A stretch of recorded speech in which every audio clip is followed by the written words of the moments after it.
My sister lives in the most active haunted house I've been in. It doesn't freak me or my sister out much at all for the most part, because we both grew up in a haunted house, so we're no strangers to the unexplained. When it comes to my brother-in-law and the kids, it's a different story. Within 2 weeks of moving in, my sister saw a full-bodied apparition standing in the dining room. It was an apparition of an older man wearing a large brimmed hat that had a vest.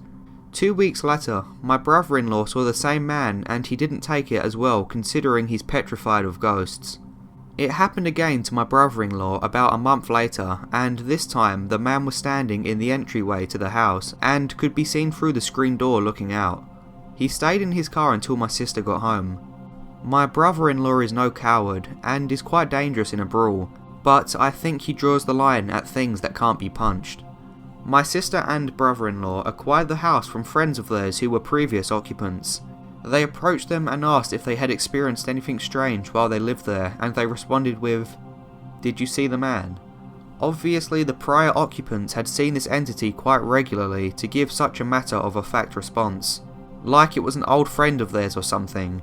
I was oblivious to these things happening until my sister and brother-in-law told me about them.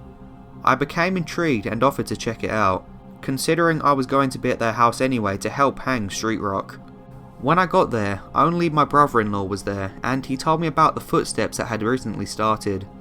I used to do ghost hunting as a hobby back in the day, but in all that time I'd never heard ghostly footsteps. I was a little excited, to be honest. We started cutting and hanging street lock in the kitchen when, sure as shit, I clearly heard someone walking around right above my head on the second floor.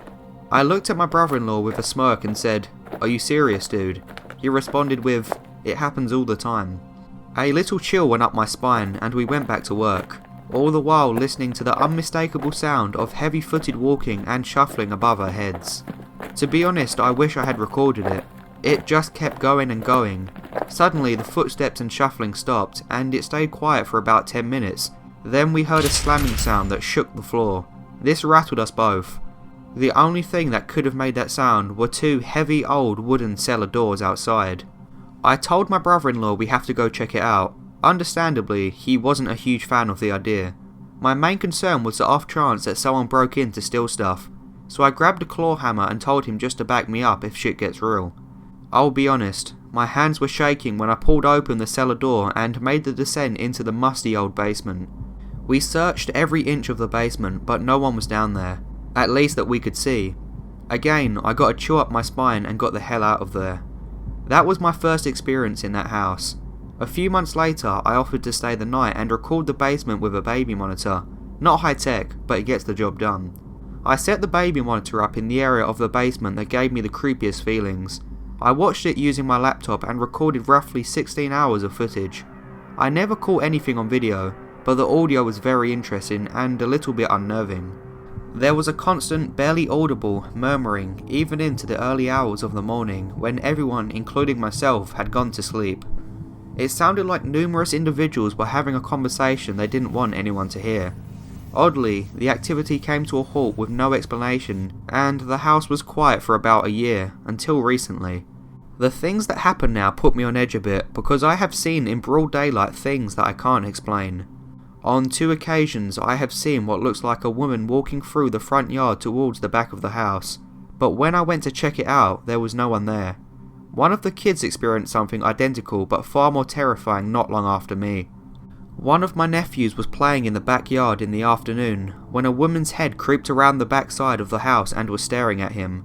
My nephew panicked and ran behind one of the cars in the driveway. A few seconds later, he heard walking up the outside of the stairwell leading to the second floor, but he couldn't see anyone physically up there. I find this distressing in a way, because all of the activity before seemed random, as if the ghosts weren't aware of our presence, but now it seems that they are quite aware. It has quieted down a bit, but this house has its ebbs and flows. I pray the ghosts don't try making physical contact next.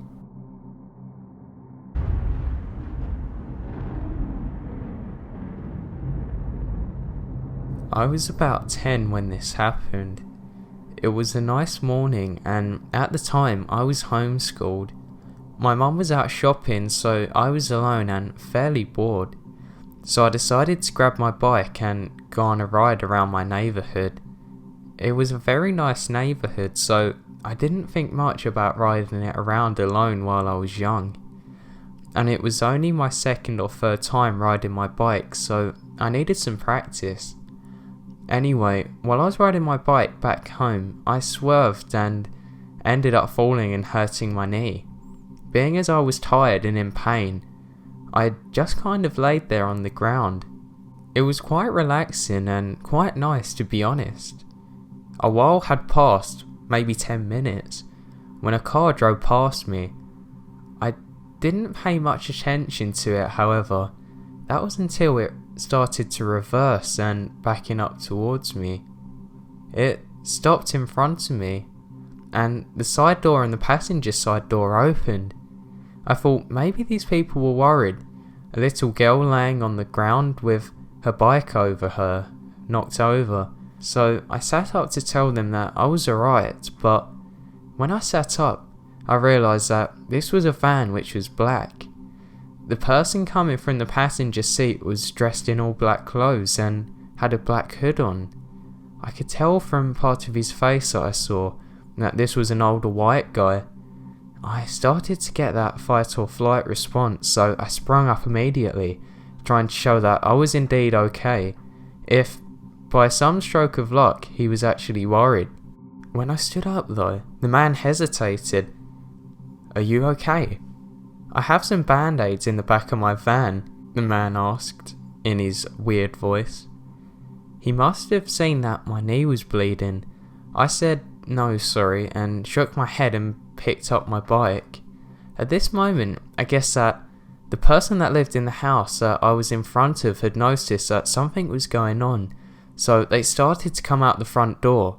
Just like that, the man ran back into his van and just bolted out of there. I went home safely that day. Who knows what would have happened if that person never came out of their house to me? I hate to think of it. I wanted to say a massive thank you to Ft.ThatCreepyPastaGuy for doing this collaboration with me.